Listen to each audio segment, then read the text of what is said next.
denoi, ongi etorriak.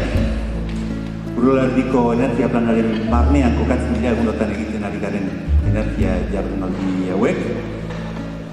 Entzuten da bai alde honetan, Urolaldean, mugimendu bizkorra dagoela, energia inguruan eta energiaz kezkatuta, behon dizuela, eta apartaide gehiago biltzen duzuen, gero eta gehiago mugimendu horretan beharrezkoa izango data.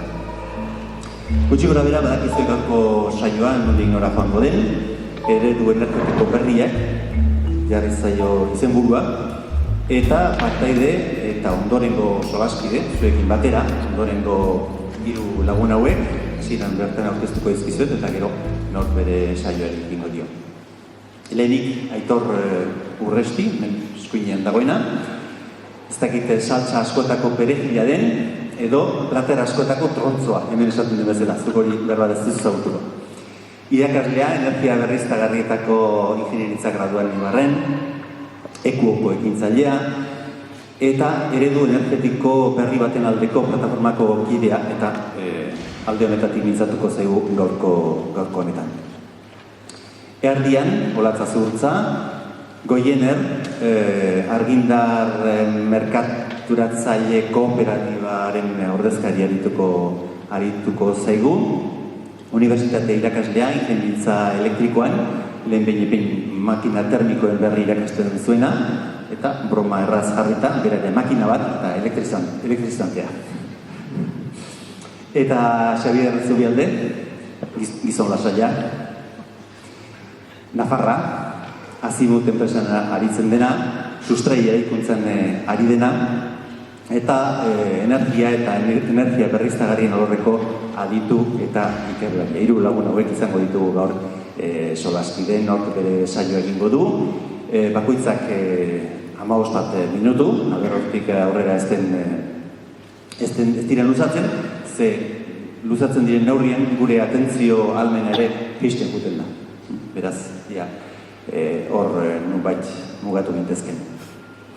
Zuen aldetik, telefonak piztuko dituzue bukadutakoan.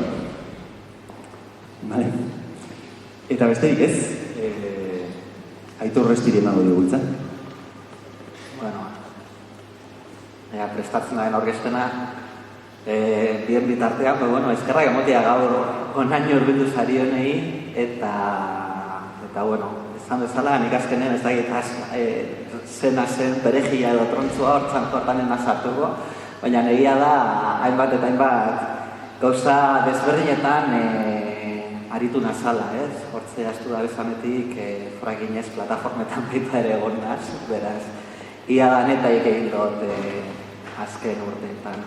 Ez da gehien alde batera ez bestera, ez... ez da gitaran egin behar dudan edo. Ni irakaslean azkanez, ez da git zenolako irakasleak eduditzen oso esan zuek normalia, baina ni askonaz arbelan aurrian alde batetik bestera paseatzen da bezanak, eta gainera lan hobeto ikusiko aurkezpenean daukadana, ez? Esan bezala, gaurkoan iban ator eredu energetiko berri baterako plataformatik, izatez Euskadiko taldetik. Euskadiko taldearen izena gure energia da, hortze ikusten ozen bezala, eta gure energian proposatzen duguna da, une honetan daukaguneko eredu energetikoa guztiz agortuta dagoela, hainbat erronka gainera garrantzitsu dago zala urrengo urteetan lehen bai lehen erantzun behar ditugunak, eta horrek eredu energetiko berri batera bideratuko gaitula, ez? Eta eredu energetiko berri hori modu desberdinetakoa izan aldanez, guk eredu zehatz baten alde dagoz, eta hori da aurkeztuko dutzuena, ez? Ez dakit hau zelan, edo beste hau, edo beste... Ez ezke izatez dakit zein da motoia, horretik nengon bata edo bestia probatzen. Ja, bakit zein da. Azteko eta gainera gaur Parisen COP21 plataforma gailurra zidanetik, une honetan eredu energetikoak dauzkaneko erronketatik behar baliteke garrantzitsuna izatea klima aldaketa dela, ez? Jakin badakigu eta gainera nahiko ziurtatuta dago. eredu klimaldaketa badatorrela gizakiak eraginda, batez ere negutegi efektuko gazek direla eta eragiten dabela temperaturaren gorakada garrantzitsuak, eta aztertzen badugu negutegi efektuko gaz hauek, batez ere zenolako sektoretatik datozten, ikusiko dugu batez ere badatoztela energiaren alorretik. Energiaren alorra, gainera, pentsatu behar dugu ez dela bakarrik argia, elektrizitatea, energia baita ere bada sistemak berotzea, etxebizitzak, eraikuntzak eta berotzea, bada baita ere garraioa, alde batetik bestera mugitzean energia kontsumitzen dugu, baina baita ere industria, produktuak, erabiltzen dituguneko gauzak guztiek energia bat kontsumitzen dabe, bere sorreran eta beraz barneratzen dabe energia hori. Eta guzti horrek suposatzen dago gure negutegi efektuko gazen bi ere. Orduan argi dago klimaldaketaren aurrean egin beharreko gauzetako bat noski energiaren alorrean aldaketak egitea da, ez? Hori alde batetik. Bigarren erronka menpekotasunetik dator. Une honetan gainera erodo energetikoak diratu eskero ikusiko dugu energiaren parterik garrantzitsuena, hau dira mundu mailako estatistikak bai. Batzuk dauz modu baten bestian, ikusten dozuenez, 3 laurden baino gehiago, bueno, zalarrun ikusten, baina, 3 laurden baino gehiago badatoz erregai fosiletatik, gau da, ikatza, gaz naturala eta petrolioa. Hauek dira izatez, neguteko efektuko gaz gehien izulitzen dabeneko energiak. Baina, hauek, jakin badakigu dakiguna da batez ere gure herrialdea sortzen ez ditugula eta beraz menpekotasun bat sortzen dugula beste herrialdekiko. Gainera, beste herrialde hauek normalean badira giza eskubideak gutxien bermatzen dituneko herrialdeak dirala eta gainera askotan gure gobernuen oniritziarekin egiten dabela, ez? Hortz ikusten dugu adibidez, ondala gutxi, ez? Malin egondala hotel baten sartu dirala Al-Qaedakoak Malin eta bertan zeudenak frantsesak ziren, militarrak frantsesak zirala, ez? Malin azken finean daukatena da bai alde batetik petrolea gaza eta baita ere uranioa, energia nuklearra. Hortzik, amendik, aipatu beharreko gauza bitxi bat, 10% bat dago jartzen dagoena Biokomp irrez, hau da, bioerregaia, hau da, nazioarteko energia agentzia egiten dagoeneko trampatxo bat. Mundu mailan 10% uster da, hau da, egurra.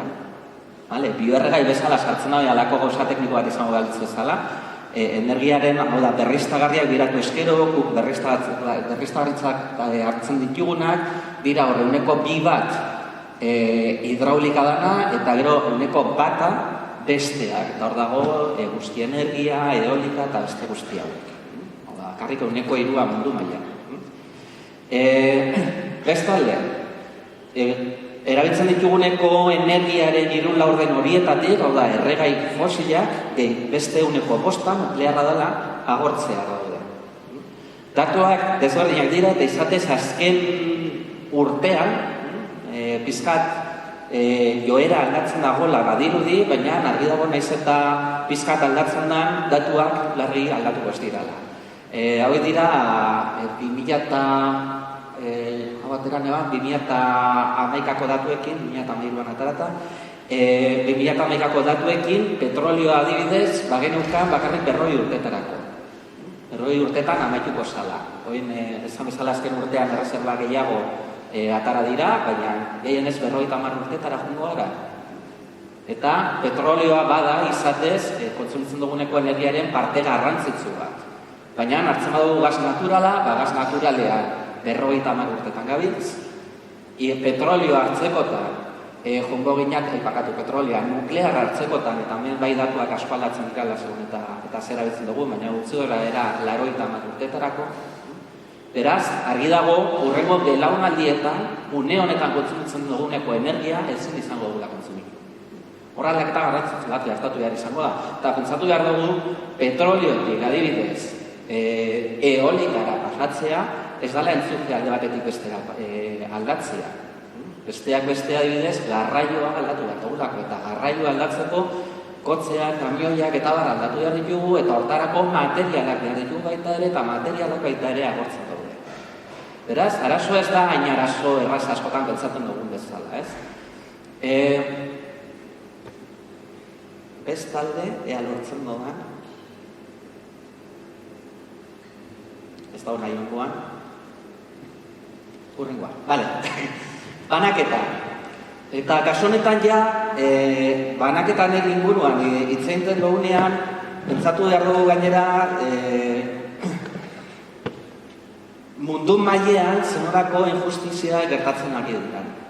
Une honetan, kontsumitzen daneko energia hartu eskero eta mundu osoan zehar batazbesteko hartu, ikusiko duguna izan da Europaldean batazbestekoaren bikoitza kontsumitzen dugula, estatu batuetan laukoitza, baina beste herrialde batzutan, hortze dago adibidez, gutzien kontsumitzen dagoena dela Bangladesek kontsumitzen dau bat zati 54, besteak beste hor dago India bat zati 17 eta gainera India azken urteetan gorakada garrantzitsua jasan dau eta jasango dau, beraz energia gehiago kontsumitzen dau, baina honetan pentsatu behar dugu hau ez dela kasualidadea, hau ez dela Bangladesekoek ez dabela inbeste kontsumitu nahi, hau bada izatez herrialdea aberatzek, herrialde txirotuen energia lapurtzen dugula. Gertatzen daneko prozesua, azken finean, lapurketa bat da. Kolonialismoan gertatutzen zan bezala beste hainbat baliabideekin, une honetan, Nigerren adibidez petrolioan nahiko aberatzak dira, baina oso kontsumo asua dauki. Zergatik, guk gure ganatzen dugulako baliabide hori, ez? Orduan, justizia mailean baita ere, energiaren alorrean hainbat eta hainbat gauza eta hainbat eraldaketa sartu behar dira.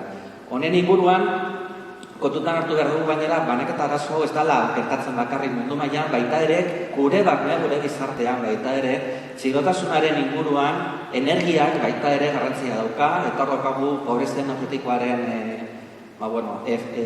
efektua, unionetan energiaren prezio goraka daitzela jasan dabela azken urteetan, eta beraz, hainbat jendek ja ezin dauzala baliabide energetikoak erabili, ez? Horren inguruan baita ere aldaketak sartu behar dira, eta azkenik, honek ez da bestan nahi garrantzi gutxi daukanik, baina daukagu baita ere demokrazia falta itzela energiaren alorrean.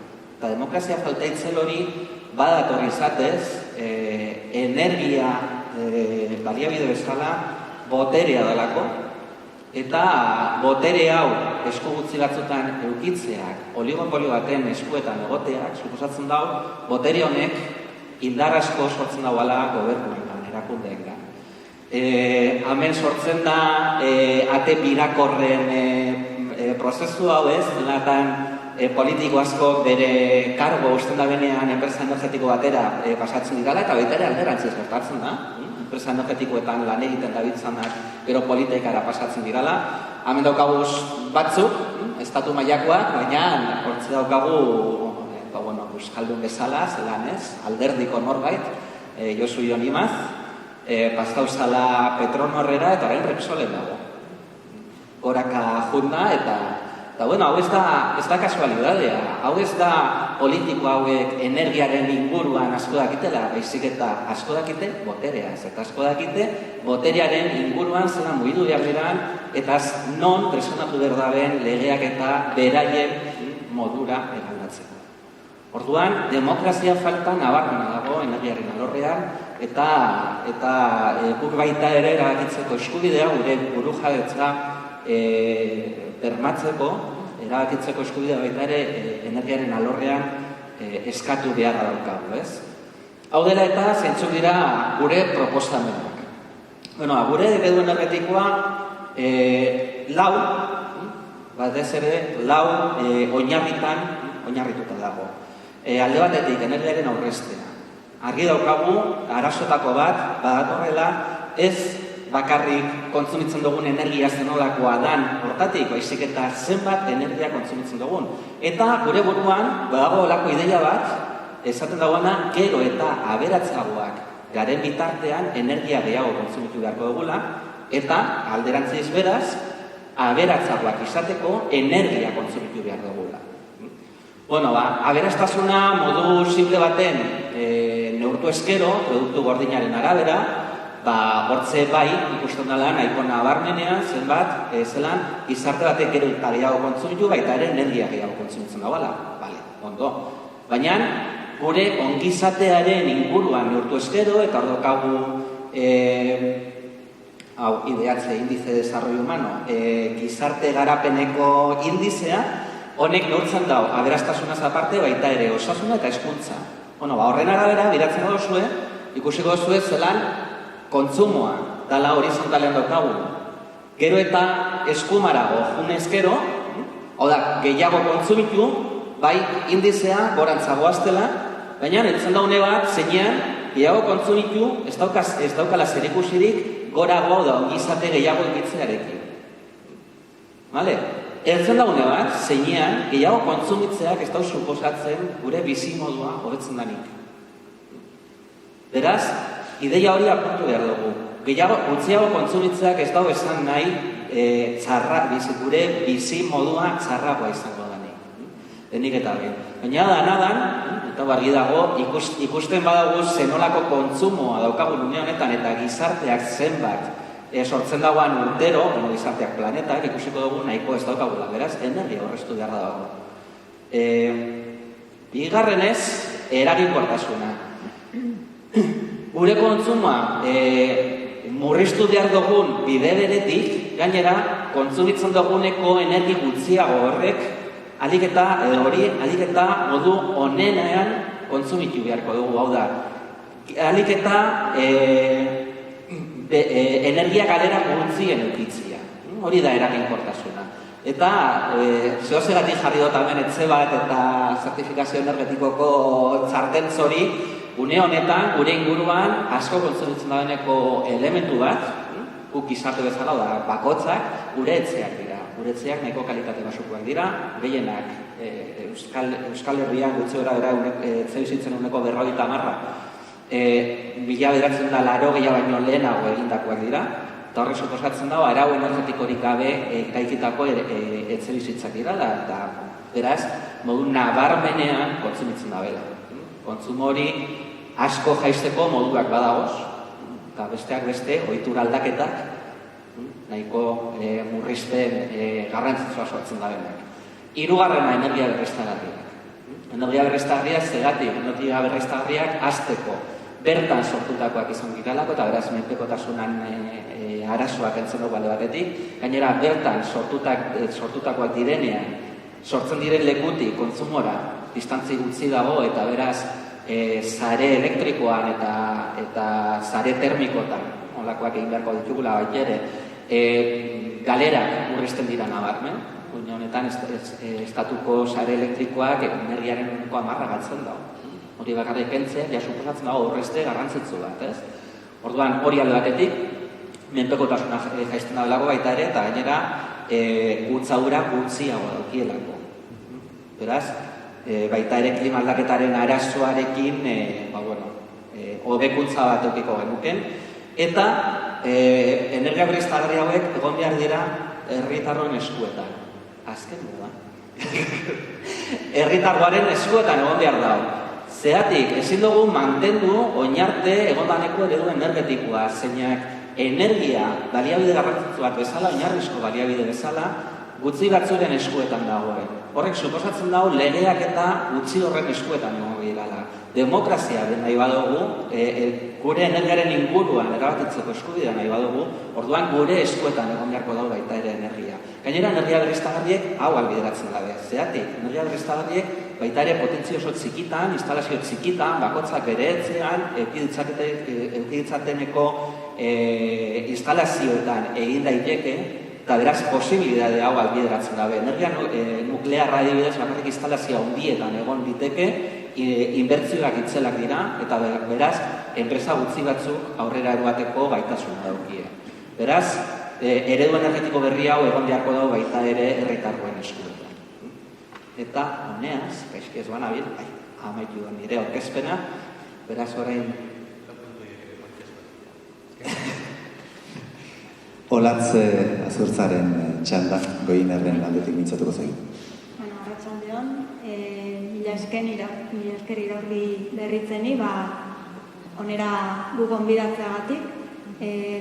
Bigarren aldia da Goiener hemen San Agustin kulturunean dagoena, lehenengo aldian piztu lantaldeko jendeak gonbidatu gintun, eta oso esperientzia polita izan zen.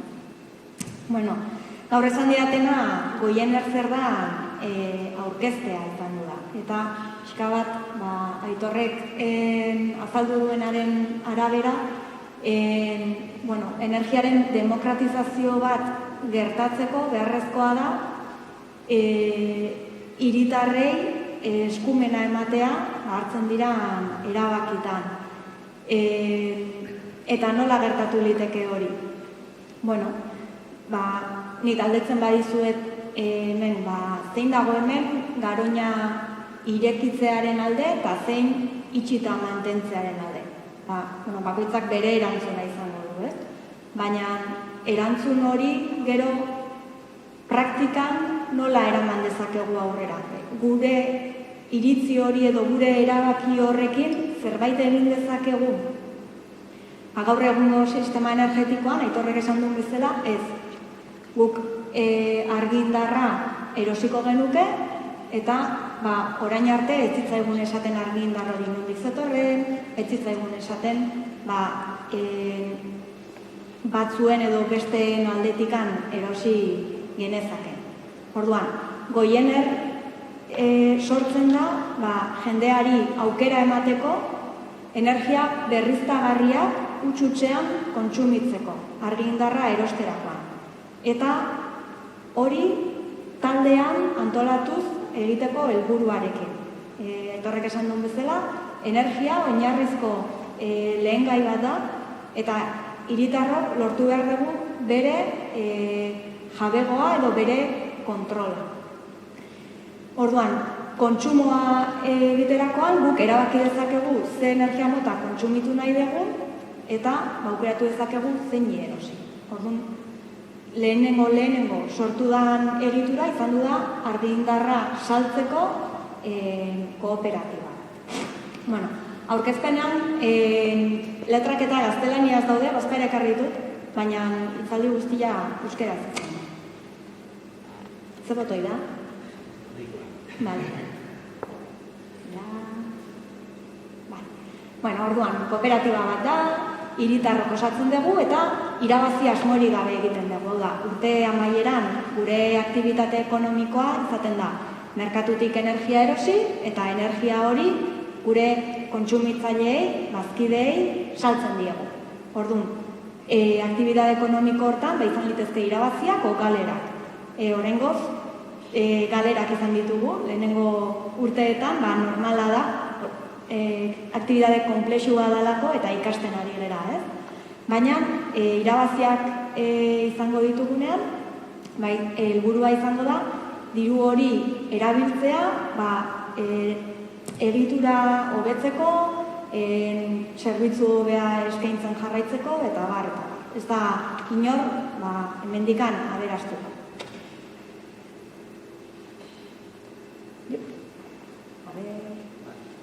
Bueno, orduan, gaur egun nola gabiltza. Bere garaian etorri ginean beste zenbaki batzu genitun buruan, eta oraintxe bertan, 3.700 bazkide gea, pasatxo, helburua aurten 4.000 bazkideetara iristea da, urte amaieran, eta antzeko kontratu zenbakia daukagu. Hasieran hiritarrei bakarrikan saltzen genien argindarra, inguratu zitzaizkigun udaletxeak, ikastolak, parrokiak, inguratu ziren baita ere enpresa, eta gaur egun gutxi gora bera 4.000 pertsonen kontsumo baliokidea kudeatzen dugu. Beraz, maila hortan, ekonomikoki 4.000 bazkide iritsi bagenitu bezala kalkula dezakegu aurrekontu mailan eta. Bueno, eta zesan nahi du horrek? Guzti hau egi izateko, lehenengo voluntario bezala hasi ginen lanean, 30 lagun, eta pixkanaka sortu genuen aktibitatea. Lehenengo fakturak emititzen hasi ginen, 40 pertsonakin probak egin ondoren, funtzionatzen zuen, eta lehenengo pertsona kontratatu zen. Gaur egun 8 pertsona ari dira hortan lanean, ni voluntaria bat naiz, eta bertan batez ere arlo administratiboan datuak sartzen eta jendeari kasu egiten, daukagu jendea, 3 pertsona, beste pertsona bat komunikazio arloan, material hauek eta antzekoak prestatzen, prentsaren aurrean, Twitterrean, webean eta notiziak eta jartzen. Beste merkatu elektrikoan aditua den pertsona bat dago, eta 2 informatikari. Pixka bat jakin dezazuen ze motako beharrak dauzkagun, ezta? Bueno, ez dira guztiak jardun osoan ari, jardun erdian dauzkagu batzuek, lan esfortzuak ere horrela dialako eta gehiago ordaintzerik ere ezin dugulako. Eta batez ere voluntarioak dira gure indarra, ez? Ni gaur honea etorri naiz eta gero bihar etzi beste jendea ibiliko da Euskal Herri guztian. Urtero 100 hitzaldi ematen ditu. Bueno, pixkanaka, nola igo geran, ikusi liteke hemen, hasierako fasean izan zen oraindik faktura emititzen ez genunean, amets bat saltzen genuen, ilusio bat, jendeai poza ematen zion, parte hartu nahi zuen eta apuntatu itezan. Eta hor ikusten dezute gorakada nabarmen bat intzula, baina fakturak emititzen hasi ginean da kontratuak egiten hasi ginean. Bueno, hemen ikusten dezute mapa batean, gutxi gara bera, Euskal Herri guztian gaudela zabalduta, eta puntu gorriak dira 100 pertsonatik gora dauzkaten tokiak. Ikusten zute hemen Azpeitialdean ere nahiko jende dagoela gurekin batera, ez? Orain dela gutxi ja Nafarroan 200 gazkidetik gora lortu ditugu eta hor ere airea pixka bat martxa hartzen. Eta, ikusten dezuten bezala, hiritarrez gain, bestelako erakundeak inguratu zaizkigu, FIARE, Banka Etikoa, REAS, Red de Ekonomia Alternativa y Solidaria, eta udaletxeak, hezkuntza instituzioak, elikadura ekologikoan inguruko mugimenduak ere bai, eta hainbat eragile, daukagu ekosferako zuzendaria, eta sakanako mankomunitatea, Gipuzkoako diputazioakin hitzarmen badaukagu sinatuta, eta pixkanaka idea loturak egiten eta laguntzaileak bilatzen, ezta? Eta historia pixka bat nola gertatu zen jakiteko ekarri ditut datu hauek. 2011an jendea juntatzen hasi zen, Usurbilgo lanbide eskolan, hasi zen jendea ezagutzen, fotovoltaika instalazioen inguruan ikasketak egiten zituen jendea, Joanes Maiza gure presidentearen inguruan da biltzen hasi zen, eta 2011 bukaeran da amabian hasieran, 33 pertsonak estatutuak sinatu genituen, ez? Eta handik aurrea, asamblea konstituyentea, batzar konstituitzailea izan gainean, eta paper pila bat egin behar izan zian. Kooperatiba registratu, masa soziala iriki, eta merkaturatzaile bezala lehenengo agiria 2013ko maiatzean hartu genuen. Horrek esan nahi du, orduan hasi gintezkela, berez, fakturak ofizialkita emititzen, edo onarpen edo ezagutza, errekonozimendu publikoa lortu genuen. 2013 arte, esan bezala, etxe bizitzetako kontsumo motak kudeatzen zentratu ginen, eta guretzako sorpresa bat izan zen, bestelako bezeroak edo bazkideak inguratu zitzaizkigula, ez? Pymeekin hasi ginen, enpresa txikiekin, eta 2014an lortu genuen lehenengo lizitazio publikoa da. Udaletxeek bere argindar kontsumoak konkursoa ateatzen dituzte.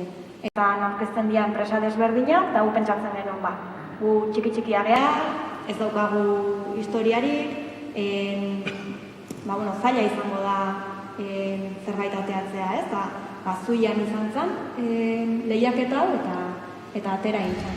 Egin zana, izan zen batez ere, udaletxearen aldetik lehiaketa erabakitzeko irizpideetan balio handia izan zuten jasangarritasunak eta energiaren jatorriaren inguruko ezaugarriak. Orduan, pixkanaka, ez gehiago bakarrik aldatzen ari eta hiritarren kontsumo ohitura, baizik eta udaletxetan ere kontratu bat eskaintzerakoan edo lehiaketa bat egiterakoan, irizpideak aldatzen ari dira. Eta hori gero eta gehiago ari da gertatzen hemen Euskal Herrian da, hori pozgarria da, ez?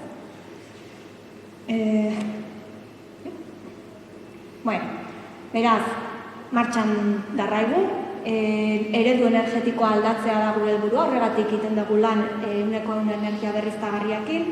Etorkizunean, sorkuntza egiten dugunean, oraindik ez dugu hori lortu, baina egiten dugunean, sorkuntza instalazio txikiak lortu nahi ditugu, Aitorrek komentatu duen bezala, sorkuntza banatua nahi dugu, tokian tokiko baliabideak erabiliz eta kontsumo puntuetatik gertu sortu. Eta, alde hortatikan gure indarra dago hiritar edo kontsumitzaile arrunt batek ezin dezake edo ez dugu izango kontsulta bat, Garoña irikita mantendu nahi dugu, bai o ez, eta hortikan erabaki vinkulante bat ateratzea, ez? Hori ez da gertatuko. Orduan, zein dezakegu, gure kontsumoan, esan, nire dirutik ez da bat ere energia nuklearraren sorkuntzara joan. Hori ez da 100% horrela gertatzen, azkenean merkatu elektrikoaren ezaugarri batzuengatik zati bat banatu egiten da, sorkuntza estilo guztien artean, baina lortzen dana da, bertan merkaturatzailea bertakoa izatea, langileak bertakoak izatea, lortzen da lehentasuna ematea sortzaile berriztagarriei eta norbaitek inbertsio bat egin nahi badu energia berriztagarritan eskaera handia baldin badago, lasaiago egingo du inbertsio hori. Jendeak berriztagarriak eskatuko ez balitu, inbertsioaren arrisku maila handiago izango litzateke, ezta? Horren inguruan, jende asko esaten diguta, dago nahiko energia berriztagarri hemengo kontsumo mailak eta bermatu ahal izateko. Lehenengo egin behar duguna, gure kontsumo mailak jaistea da, kontsumitzen duguna modu efizientean egitea, hori gure hitzalditan da komentatzen dugu, eta hitzaldi batzuk horren inguruan ematen ditugu, baina behar bana da, batez ere ezagutu, Espainiar merkatuan sortzen den argindarraren 40% urtean berriztagarria da. Naiz eta guk orain arte ez dugun hori kontsumitu. Eta askotan jendeak ez du hainbeste danik pentsatzen, ezta? Aurrea, orduan guk zer egiten dugu? Argindarra erosi eta saldu. Saltzaile batzu bera, merkaturatzaile batzu. Eta merkaturatzaile irudi hori da merkatuaren esparrua liberalizatu zanetik sortu dana. Ordurarte, produktoreak zuzenean saltzen zion kontsumitzaileari, gutxi gora bera. Eta geroztikan gertatzen dana da, produktoreak merkatu bati saltzen diola, eta merkatura erostera juteko pertsona batek ez daukala ez ezagutzarik, ez baimenik. Orduan, tartean irudi bat sortu da, dala merkaturatzailea o komerzializadorea, eta irudi horrek dauka merkatura jun da erosketak egiteko aukera, boltsako agente batek bezala. Norbaitek boltsan inbertitu nahi badu, dakit. Iberdrolako 10 akzio erosteko, adibidez. Banku batea jungo da eta bankuai eskatuko jo erosteko, ez? Ez da zuzenian jungo Madrila, Parkera eta nik 10 eta alako preziotan. Ez, argindarrarekin berdina gertatzen da. Orduan, merkaturatzaileak egiten du merkatuan salerosketak eta gero kontsumitzaileari egiten dio eskaintza bat. Eta hori da Goienerrek egiten duna. Dauzkagu tarifa, 2.0, bai tarifa laua eta bai ordutegi diskriminazio dunak, 3.0, guztiak goitentsioa ere bai, eskaintza zabala. Eta diferentzia, batez ere da kontzientzia mailan norberak daukana, jakinaz ehuneko berriztagarria kontsumitzen dula, baita ere bertako tokiko enplegu kualifikatua sustatzen dula, eta ekonomikoki kanpoko enpresa bati erosten badiot, enpresa horrek ateatzen duen margina bertan geldituko da, ez? Hemen adibidez, kontsumo gehiena Iberdrola izan hori da. Orduan, diru guzti hori ze ogasunetara dijoa, Bizkaiko ogasunera, ez? Adibidez Goienerrena, Gipuzkoako ogasunera dijoa, eta horrek bere garrantzia duka. Ez gu ez gea Iberdrolan tamainakoak, baina gure neurrian iten dugun bultzada alde hortara dijoa, ez?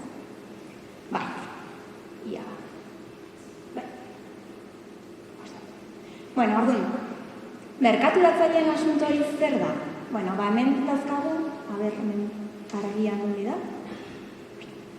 Hemen txe.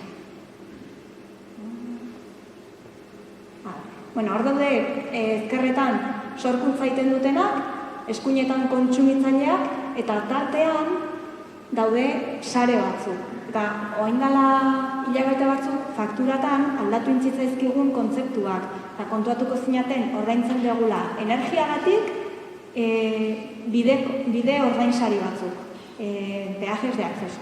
Eta gero beste zati bat enpresari ordaintzen dioguna. Hori da bide horiek erabiltzeagatik ordaindu behar den zati bat, eta horren prezioa estatuak jartzen du. Ofiziala da eta ezin da aldatu. Hori berdin kobratuko izute alde batian, o bestian. Eta desberdina dana da, merkaturatzaileak zuri kontratu egiten dizunak ateatzen duen margina. Hori da, desberdina eta horren arabera eskaintza batzuk, beste batzuk, baina interesgarriagoak izango dira ekonomikoki. Berez, Goienerrek kable jabegorik ez du kudeatzen ez kontagailurik, ez du kudeatzen sorkuntza instalaziorik, egiten duena da, bideko kontagailuetatik ateatzen den informazio hori jaso eta faktura batera itzuli.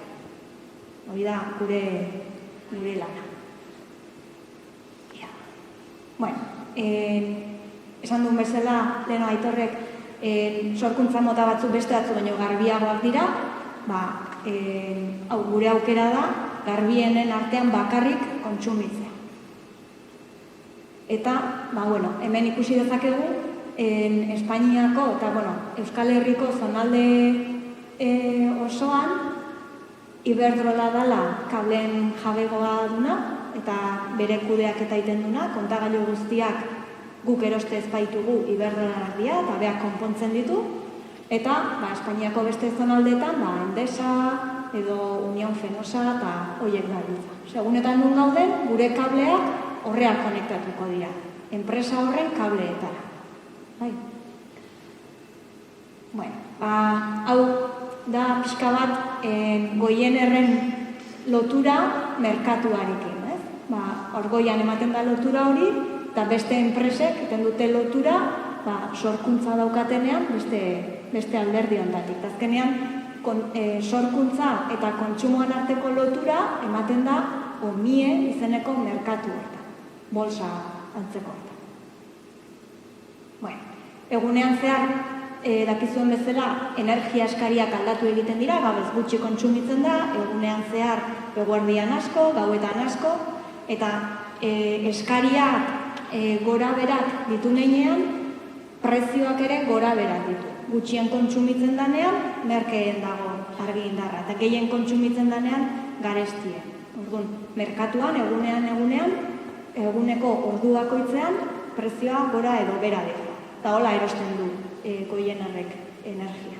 Gero, zuei, kontsumitzen dezutenei, altzen zaizue, tarifan azalutako prezioan arabera. Eta, bueno, esan dugun bezala, gure lehenengo helburua da jendeak ahalik eta gutxien kontsumitu dezala. Horrek, kontsumitzen ez den energia dalako, bat ere zikintzen ez duen bakarra. Beste guztiek zikindu egiten dute, kalte egiten dute.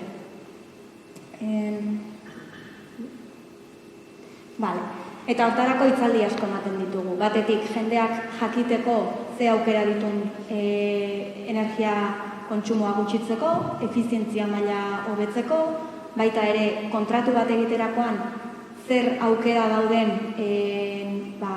diskriminazio ordutegia aukeratu goez, ze potentzia kontratatu behar du, zein dan behai egokina suertatzen zaion merkaturatzailea, bono sozial aukeratu dezaken oez, gauza guzti horiek, ez? Azkenean, kontratatu behar da jakinaz eta modu arduratxo batean. Eta, jendean arteko harremana sustatu nahi dugu, azkenean bakarka burruka hontan oso ibilbide laburra dagoelako. Eta egia hitzaldien bidez jendea ezagutzen eta altxorra deskubritzen ditugu. Nik hau egiten dut eta hori guri ondo datorkigu eta interesatzen zaigu, zein dezakegu elkarrekin, elkar laguntzeko dinamika dauka. Eta, hasieran esan dugun bezala, nahi duguna da, guk nuklearri kontsumitu nahi ez badegu, edo nuklearri gure inguruan izaterik nahi ez badegu, eskari hori, jendearen nahi hori, nolabait biztaraztea, ez? Oain arte, jendeak esan zezaken, nik kontsumitzen dut, ehuneko berriztagarria halako enpresakin. Baina enpresa horrek dauzka nuklearra, dauzka baita ere ikatz instalazioak, orduan, benetan naizea edozer edo edonola sortzeko prest dagoen enpresa bat elikatzen. Guk ehuneko egun berriztagarriekin bakarrik egiten. Eta modu demokratikoan gauzak egiteko, kooperatiba bezala sortu ginen, azkide bakoitzak bozka badauka, erabakitan, eta berdin du kontsumo altua izan, edo bazkidetzerakoan kantidade forte bat o txiki bat jarri. Eta, bertakoa gera, gure lan esparrua Euskal Herria da, handik kanpo jendearekin lanean, elkarlanean aritzeko prest gaude, bai Kantabrian, Galizian, Sorian, Guadalajaran, kooperatiba berriak sortzen laguntzen ari gera, horietako 4 dagoeneko sortu dira, eta beraiekin batera, Espainia mailan nahi duguna da presio bat sortu edo presio egiteko erakunde bat. Horrekin lotura estuan gabiltza lanean, eta gu bezalako kooperatiba pila bat karagarri daude Europan, batez ere Belgikan, Holandan eta Alemanian. Gure ideia ez da berria izan alde hortatik. Guk hemen gauzatu dugu, aspalditik egiten da ideia bat. Eta, bai hiritarrei, bai enpresa txikiei eta bai erakundei dedikatzen gea. Antolatzeko moduan badaukagu batzarra, dala erabaki garrantzitsuenak hartzen dituna. Gero, hilabetean behin kontseilu errektorea elkartzen gea, bertan nola baiteko garrantzia dutenak eta urteroko batzarrera itxoin ezin duten gauzak erabakitzeko. Oso importantea dianak erabakitzen dira eta gero batzarrak baieztatu behar ditu.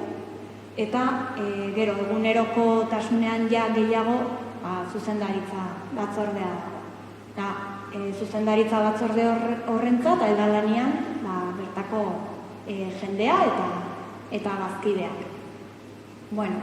Eta lan taldeetan antolatuta gaude voluntarioak, hasieran 4 taldeetan ginen, orain elkarte bat osatu dugu, Goiener elkartea izenekoa, eta modu hortan voluntarioei ematen zaie babes juridiko bat, seguro bat, hemen kotxean bidean zerbait gertatu ezkero nolabaiteko babesa izateko, edo taldean lan egiteko tresnak erraztu eta pixkat hori antolatzen laguntzen du. Eta baita ere energiaren salerosketa bakarrik ez dira gauzak, lantzeko esparru bat da, ez? Pobrezia energetikoa ezin du salerosle batek konpondu.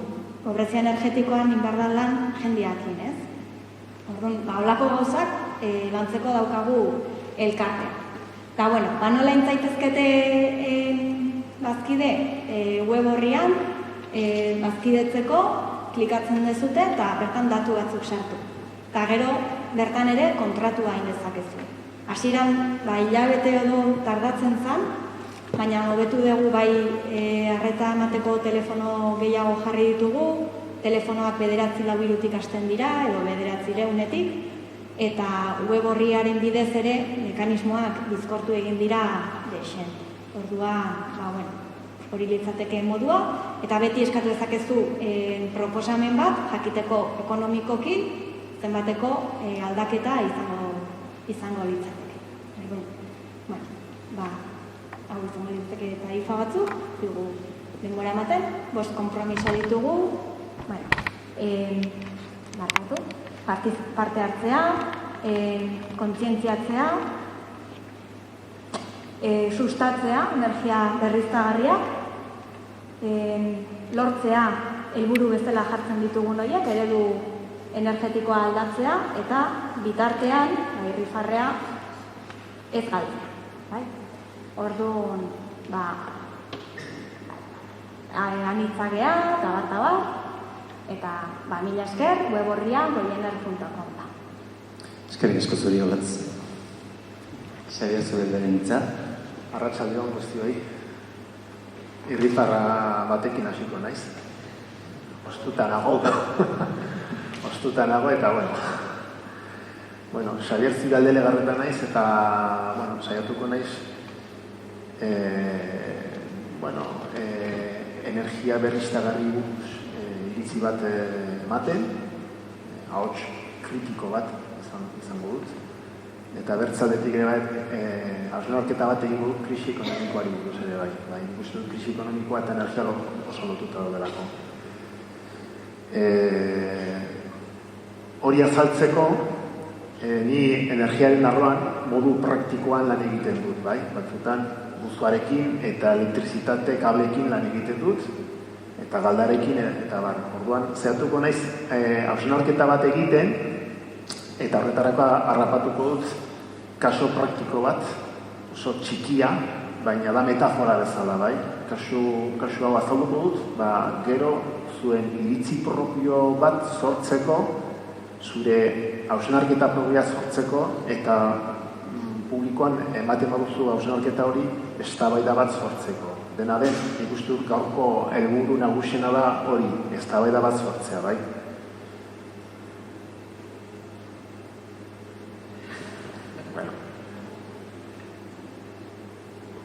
Hori, berdin da.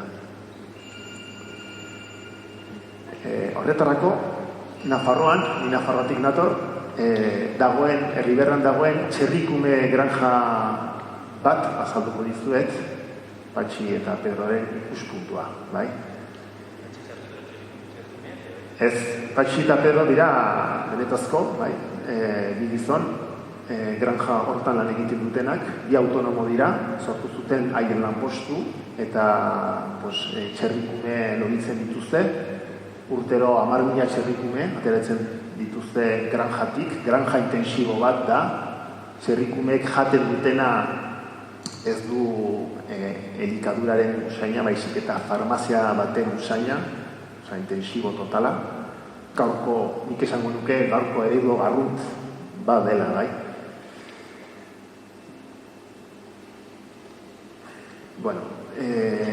Hori da, hasteko petrolioaren prezioaren aldaketa, bai?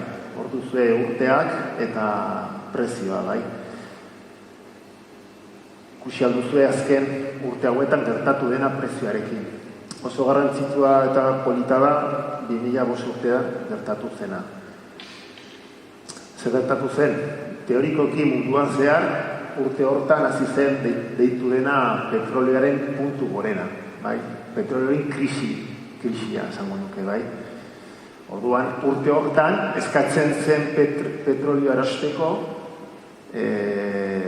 ezin zuen lortu hain errez, orduan zaila zen lortzea petrolio kopuru hori, eta 2005 urtetik aurrera ikusi alduzue gertatu zena prezioarekin. Igo zen, batean, 3 kostu ala 4 kostu zen prezioa, 2 ala 3 urtetan, eta kasualitatez, 2008 urtean, urte berdinan, hemen hasi zen deitu dugun krisi ekonomikoa.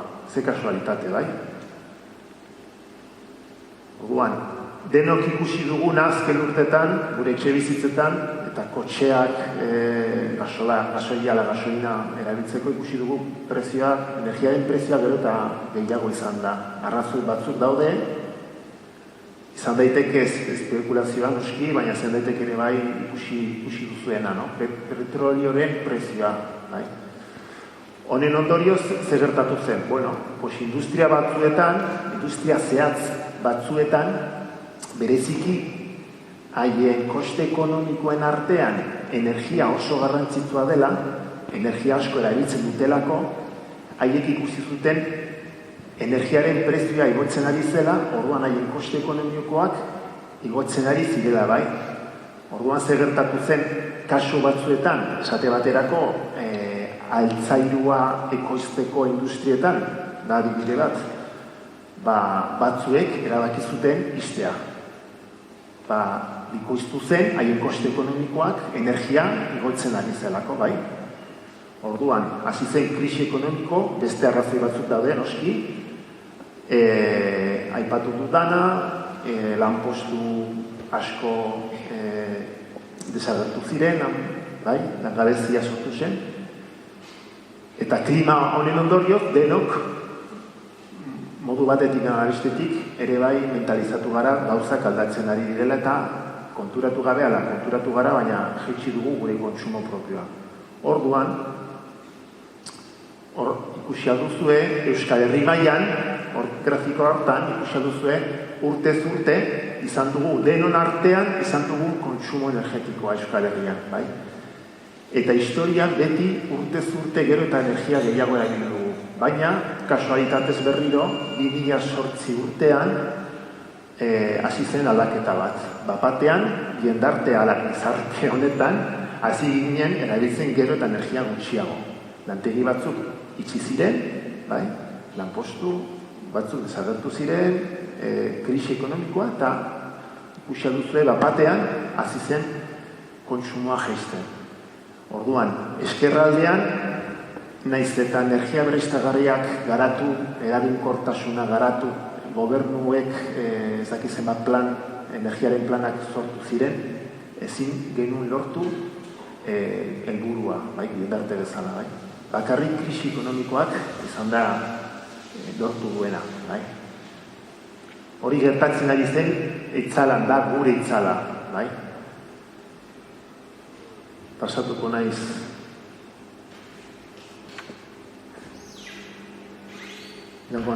zehatz gure granjara, bai? Ez dela denbora horrela da eta Kaparroso herri beran, bai? Zer da, granja intensibo bat eta erabiltzen dituzte bai, alde batetik elektrizitatea eta berriz aldetik beroa. Beroa, zerrikumeek loditzeko gero eta askarrago, bai? Orduan, erabiltzen dute elektrizitatea aizgailuak eta motor asko mugitzeko, dena, automatikoki, eta beroa bereziki gasoiarekin, bai? Erabiltzen dute energia asko granja honetan. Eta, ikusiko duzue, orain, aurrera nengo naiz, bai? Orduan, 2005 urtean, Gogoratu zazu esan aipatu banani, lehena, krisia hasi baino lehen, bai? Haien koste ekonomikoak hauek ziren, hauek publikatu, hemendikat ez esan ezer. Eskerraldean duzue elektrizitatearen koste ekonomikoa 19.000 euro urtero, eta eskubialdean 23.000 euro beroa ordaintzeko. Pentsa zazue, 2005 urtean, bi autonomoen artean, bi pertsonen artean, ordaintzen zuten urtero, zenbada, 40.000 euro, bai? Haien soldata baino gehiago, energia ordaintzeko, txerrukumeak ateratzeko. Bai? Patxi eta Pedroren argazkia 2005 urtean. Zer gertatu zen? 2008 urtean, lehen aipatu dizuet, energiaren prezioa gero eta gehiago zela, bai? Orduan, haiek ikusi zuten oso askar, gure etxe bizitzetan, baina askarrago, prezioak igotzen ari zela eta haientzat hori egoera oso larri sortzen ari zela, bai? Konturatu ziren hori koste ekonomikoa igotzen ari zela eta ja ez 40.000 euro urtero, baizik eta 50.000 euro urtero hasi zen ordaintzen. Orduan, alarmak piztu ziren haientzat eta konturatu ziren haien menpekotasuna oso gogorra zela, bai? Zer egin zuten? Erabaki bat. Patxi eta Pedrok erabaki zuten eguzki instalakuntza erraldoi bat garatzea, berriztagarrien apostu bat egitea, eta esan zuten, egingo dugu Nafarroako instalakuntza handiena menpekotasun gutxiago izateko, independentzia gehiago izateko, eta gure lanpustua defendatzeko, bai? Zer gertatu zen hurrengo urtean? Bestez beste, helburu txiki bat lortu zuten. Berriro, haien energia termikoa ordaintzeko koste ekonomikoa jaitsi zen, bai? 2009 urtean, jaitsi zen pixka bat haien koste ekonomikoa, eta kakotzen artean konturatu ziren, erabaki nahiko polita izan zela, eta menpekotasun gutxiago zutela, bai? Baina zer gertatu zen? Prezioak gero eta gehiago jarretu ziren zinikotzen, bai? Orduan, 2011 urtean berriro igo zen haien koste ekonomikoa. Eta berriro ikusi zuten hasierako argazkia. Eta berriro alarma gorriak piztu ziren haientzat. Orduan zer egin zuten Patxi eta Pedrok, bigarren erabakia. Eta jarri zuten beste berriztagarri instalakuntza bat, biomasa apustu bat egin zuten. Orduan ja Granjan hasieran zeuzkaten gasoia, eguzki instalakuntza erraldoi bat, orain biomasa, eta hurrengo urtean berriro lortu zuten aldaketa txiki bat. Eta, hor zegoen haien apostua, bai. Borrokatzen ari ziren haien apostua defendatzeko berriztagarriekin. Eta hor ikusi alduzue, haien energia termikoa ordaintzeko kontabilitatea. Eta azpian zegoen petrolioa la energiaren prezioaren igoera, bai. Orduan, orokorrean ikusten baditugu bi argazkiak, eskerraldean duzue lehen argazkia 2005 urtean, gutxi gora bera, 40.000 euro urtero ordaintzen zituzten, eta eskubialdean dena garatu ondoren, berriztagarria garatu ondoren, urdinez duzue elektrizitatearen kostea igo dela 10.000 urtero, asko igo da, ez dute ezer egin elektrizitatearekin, bakarrik haien helburua izan da energia termikoa, bai, ahaztu dute pixka bat elektrizitatea, eta gorriz duzue energia termikoa. Gutxi gora beha mantendu dute, orain dela 10 urte izan zuten koste ekonomikoa, baina inbertsioa asko egin dute berriztagarrien apostua. Baina hori da, lehen erabakia baino lehen eta hainbeste erabaki egin ondoren. 2014 urtetan hainbeste borroka egin ondoren, konturatu ziren Patxi eta Pedrok berriztagarriekin ezin dutela konpondu duten arazoak. Menpekotasuna hor dago, Kriston inbertsioa egin dute, eta konturatu dira zerbait desberdin egin behar dutela. Erantzun desberdin bat, ala emaitza desberdin bat izateko zerbait desberdina egin behar dutela, bai. Orduan, beste erabaki bat hartu dute, eta hasi dira, arde baltetik, granjak duen energiaren eredua aldatzea. Zer da? Erabaki dute aztertzea granjan erabiltzen duten energia osoa, elektrizitatea eta energia termikoa, aztertzea zehatz-mehatz zer gertatzen ari den, zer galtzen ari den, nondik. Zehatz-mehatz neurtu dena, kontrolatu dena, ahal dutena kentzeko, aurrezteko. Esate baterako etortzen bagara honelako toki batean, aztertzea zer da, ikustea zenbat argi ditugun piztuta, honelako hitzaldi bat izateko, eta soberan daudenak hitzaldi, halako zerbait. Hasi dira egiten. Hasi dira aztertzen, sakonki gertatzen ari dena. Hori deitzen da energiaren eredua aldatzea. Baina bigarren hausnarketa, ez daude konforme. Ere bai, lanaren eredua aldatu nahi dutela, esan nahi dut. Granja intensibo bat, onelako menpekotasun bat izatea energiaren lotuta, eta konturatu dira etorkizuna ez da libre haientzat. Beti ongo direlako alde batetik txerrikumen prezioaren asuntuarekin, bertzadetik energiaren prezioarekin, eta zaitzen ari da beste ikuspuntu bat ematen haien lanpostuari. Nola da ikustu gakotzen artean txerrikumeek eta bar.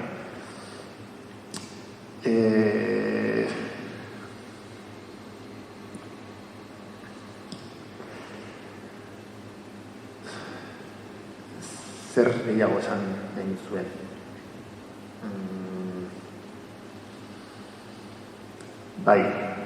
Pentsazazue zer da energia, no? Hori da niretzat askotan azaltzen dudana, no? Energia. Pentsazazue, erosten baduzue txerrikume bat, denda batean, arategi batean, iruditu zazue esate baterako kostatzen dela 50 euro txerrikumeak, bai? 10 euro da energia ordaintzeko, ez da haragia ordaintzeko. 10 euro ordaintzen duzunean txerrikume bat, da Iberdrolarentzat, ala Repsol enpresarentzat. Ez gara konturatzen zer den energia, bai? Energia dago gauza guztien atzean. Ez gara konturatzen, askotan pentsatzen dugu energiari buruz hitz egiten dugunean, argiei buruz hitz egiten dugu, ala berogailuari buruz hitz egiten dugula, baina ez. Energia dago txerrikume baten atzean, ala botil jaur bat atzean, edateko erabiltzen ari gara energia kopuru bat, bai? Koizten dugu botila, plastikozko botila bat, petrolioarekin, polietileno, polipropileno, papera, tinta, garraioak, bai? Eta gero edaten dugu pixka bat, eta ez gara konturatu. Baina nahi dugu energiaren kopuru bat. Orduan, energia dago gauza, jendarte, ala gizarte honetan dauden gauza guztien itzalan. Horrexegatik ez gara konturatzen, eta energiak da adierazle bat, eta esaten du nolako gaude antolatuta bizitzeko. Horrexegatik, nik askotan esaten dut, ikusten badugu zer egin dugun Euskal Herri mailan, urtez urte gero eta gehiago erabiltzen ari garela energia gehiago bai, naiz eta eraginkortasuna, efizientzia hori gondela, nik esaten du. Horrek esaten du, jendarte ala gizarte bezala, dugun antolakuntza oso txarra dela. Ur pixka bat edateko, txerrikume bat loditzeko, tomate gorri bat ekoizteko, gero eta energia gehiago erabiltzen ari gara. Horrek esaten du. Tomateren adibidea askotan entzun duzu, baina orain dela 20 urte oso erraza zen. Tomate gorri batek jateko bakarrik jaten zen udan eta ikostin zen hemen inguruan. Baina orain jaten dugu tomateak neguan esate baterako, agian Afrikan ekoiztutako tomate bat, negutegi batean, erogailu batekin ekoizten da tomate hori, kami batekin ekartzen dugu hona, hipermerkatu batera, haize giratu dauka hipermerkatua, erogailua joaten gara kotxez, tomateren bila, bilgarri bat dauka tomatea, plastikozko bilgarri bat, botatzen dugu, zakigu, no? Ekologista garenez, biziklatzen dugula, kami batek ekartzen du bilgarria eramateko, eta gero esaten dute, erretzen badugu bilgarri hori errostegi batean, hori da energia berriztagarria, no? Esate baterako. Baina tomate gorri horrek duen bidea oso luzea da, gero eta luzeago. Orduan, naiz eta kamioiak efizientzia gehiago izan, bidea gero eta luzeago denez, ikusi aldugu, jendarte ala gizarte bezala erabiltzen dugun energia gero eta gehiago da.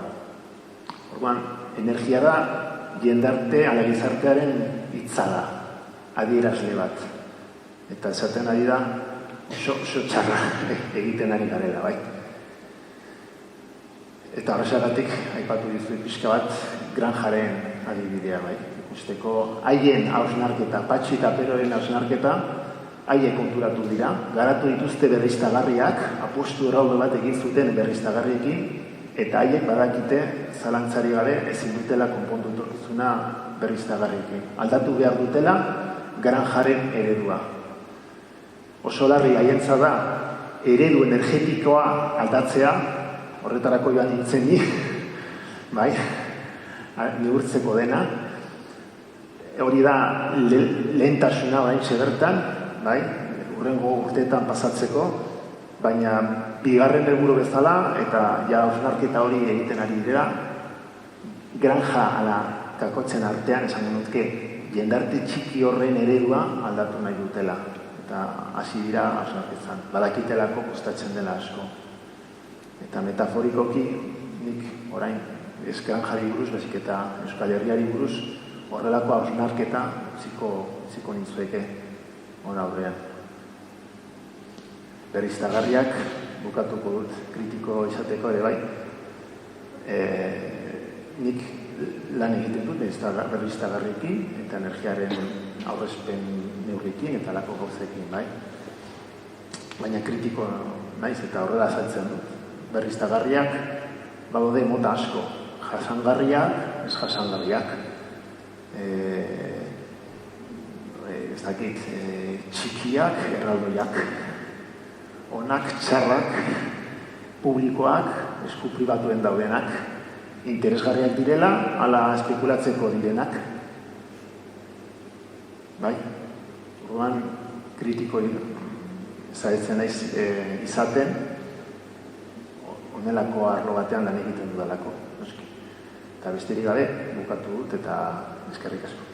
Aurrengo kapituluaren zai geratuko gara, ze aukera, txerri ekologikoak, edo joaten diren beste klima batetara, edo passive house bat jartzen dieten txerriei, nolako zerbait.